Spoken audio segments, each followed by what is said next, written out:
મુન્દ્રા તાલુકાના ગેલડા પાસે નાગમતી નદીમાં બનેલ ચેકડેમની હાલત ગંભીર।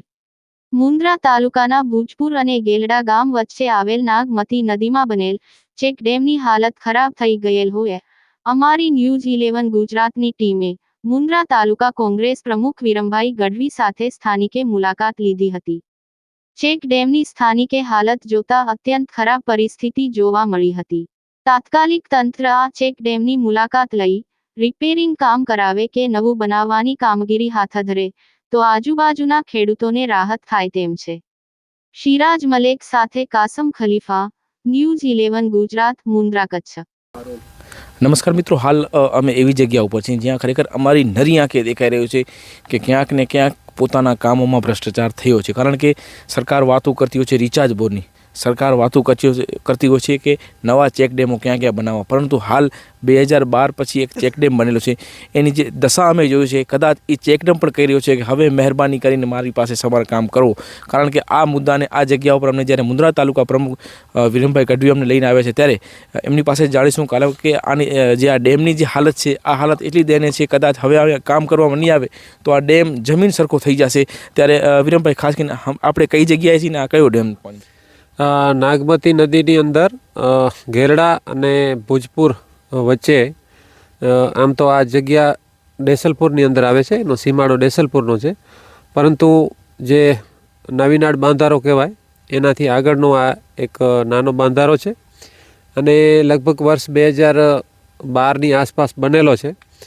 તે વખતે 60-70 લાખ રૂપિયાના ખર્ચે બનેલો છે, પરંતુ એની અંદર જે કામ થયું છે એ ખૂબ જ હલકી ગુણવત્તાયુક્ત કામ થયેલું છે અને અત્યારે આપ જોઈ શકો છો કે એની અંદર જે ગાબડા પડ્યા છે જે આપણને દેખાય છે આ ગાબડા લગભગ આ વર્ષ તો જેમ તેમ કરીને પડ્યું નથી, પરંતુ આવતા વર્ષે થોડુંક પાણી આવતા જ આ નીચે પડી જશે।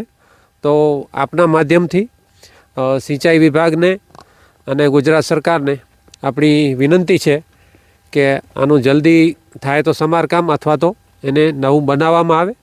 આ વિસ્તાર અત્યારે જેમ જેમ જરપરા અને દક્ષિણ બાજુથી ખેડૂતો આમ ઉત્તર બાજુ જેમ આવી રહ્યા છે તો ખેતી લાયક વિસ્તાર છે આ અને પાણીની સખત જરૂર છે અહીંયા કને। દુષ્કાળમાં તો અહીંયા કને પણ પાણીની તકલીફ થઈ હતી, પરંતુ અત્યારે 2-4 વર્ષ સારા થયા અને પાતાળની અંદર પાણી છે, પરંતુ જો ચેકડેમોની આવી હાલત હશે તો એ પાણી બહુ ઝાઝું ટકશે નહીં। એટલે આપણી સરકારશ્રીને વિનંતી છે કે જલ્દીથી જલ્દી આનું ડેમ ફરી પાછો બનાવવામાં આવે અને હવે આવો બનાવવામાં ના આવે, આને જરાક વ્યવસ્થા ઠીક કરવામાં આવે અને મટિરિયલ છે એ ક્વોલિટીયુક્ત વાપરવામાં આવે, તેમજ આની ઉપર જે દેખરેખ કરતા ઇજનેરો છે એમને પણ આપના માધ્યમથી ભલામણ છે કે આ પ્રકારનું કામ ન કરવામાં આવે, વ્યવસ્થિત કામ કરવામાં આવે। મિત્રો, હાલ અમે અહીં ઊભા છીએ, આપ જોઈ શકો છો કે આ દ્રશ્ય આ સમગ્ર ઘટના ઉપર અમને વિરમભાઈ લઈને આવ્યા છે અને ખરેખર હું ધન્યવાદ કહું છું એમને કે એક વિરોધ પક્ષનું જે કામ હોય કે સરકારને એક રાહ ચીંધવી, કારણ કે અહીં કામ નથી થયું એ બતાવું, એ આ કામ આપ જોઈ શકો છો।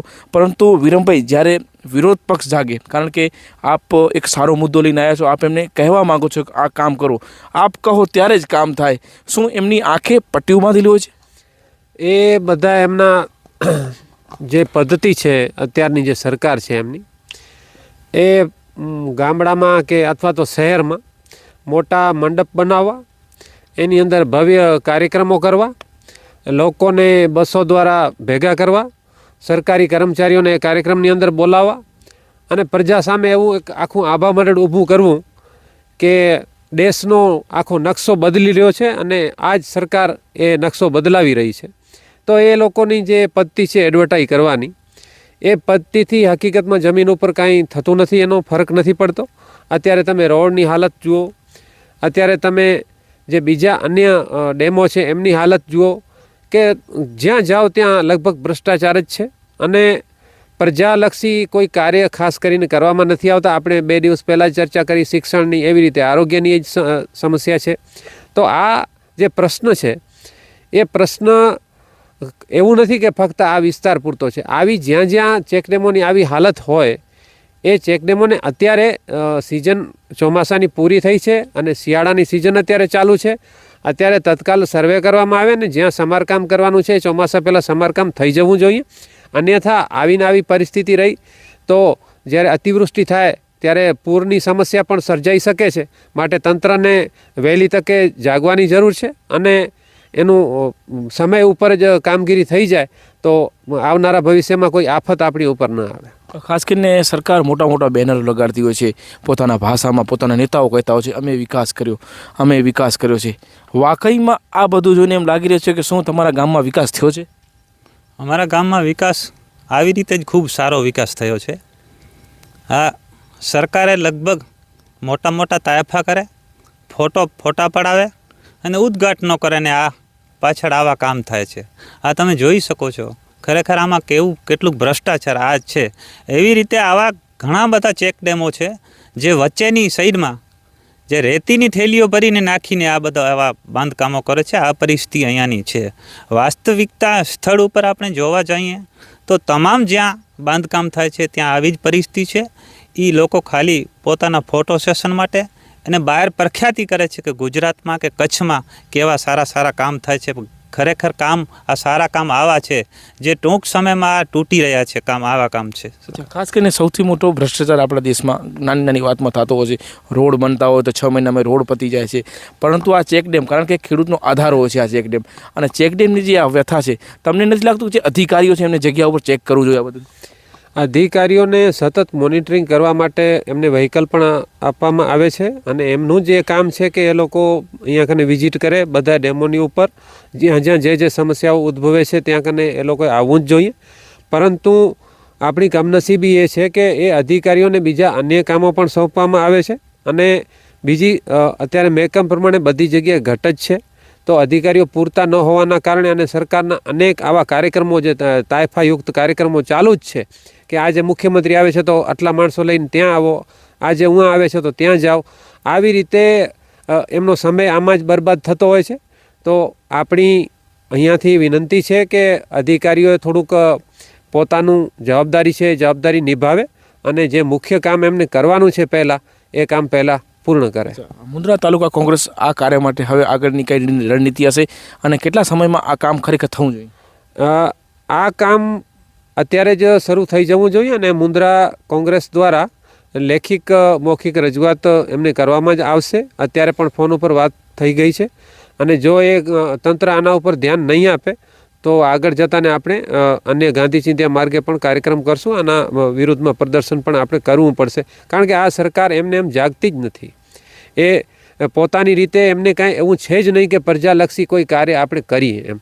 એ ખાલી તાયફા પૂરતી જ સરકાર છે. એને જગાવવા માટે આ વિપક્ષનું જે કામ છે એ કામ વિપક્ષ સંપૂર્ણ રીતે પૂરું પાડશે. આ દેશમાં જ્યારે વિપક્ષ મજબૂત થાય, કારણ કે વિપક્ષનો જ્યારે અવાજ ઊંચો ત્યારે લોકોના કામ થતા હોય છે. આપણે હંમેશા સત્તાપક્ષની વાત કરતા હોઈએ છીએ, તો સત્તાપક્ષ સાથે વિપક્ષ પણ જવાબદારી હોય છે કે એ પોતાનો જે પણ સમસ્યા હોય પબ્લિક સરકાર સુધી લઈ જાય. કારણ કે આપ આ જોઈ શકો છો આ દશા, હાલ આ જે દશા છે ક્યાંક ને ક્યાંક જે અધિકારીઓ હશે અહીં જે બનાવવા માટે આવ્યા હશે, જેને સિમેન્ટો આપી હશે, જેને ચેક કર્યું હશે, આ તમામ લોકોને ખરેખર આ જગ્યા પર ફરીથી આવવું પડે અને આ દશા જોવી પડે. કારણ કે અહીં ખેડૂત પાણી ઉપર નિર્ભર છે. અહીં પણ ખેડૂત છે, આ બાજુ પણ ખેડૂત છે, પરંતુ જો ચેકડેમની હાલત છે તો વિચાર કરો કે આ જે રોડ બનાવે છે એ રોડની 6 મહિનામાં કેવી હાલત થતી હશે. પરંતુ હવે તો સરકારને જાગવાની જરૂર છે, કારણ કે તમે જ્યારે મત લેવા જતા હો છો તમે કહો છો કે અમે વિકાસ કર્યા છે, તો વાકઈમાં શું આ વિકાસ છે? હવે આવનારો સમય બતાવશે કે આ ચેકડેમનું કામ ક્યારે થશે અને કેટલા સમયમાં થશે. કેમેરામેન કાસમભાઈ ખલીફા સાથે હું સિરાજ મલેક, ન્યૂઝીલેન્ડ, ગુજરાત.